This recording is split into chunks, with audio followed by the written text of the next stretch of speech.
तुम्हें जेमिति काश्य मो भल भाव देखी सारी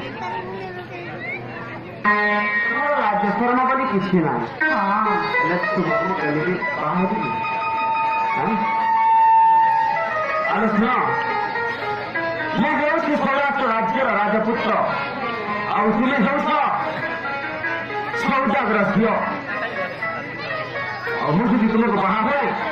और लोग जानिए कौन कहेंगे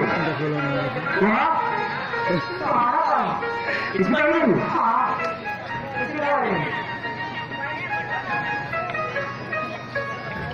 बड़ा था वीडियो ठीक कर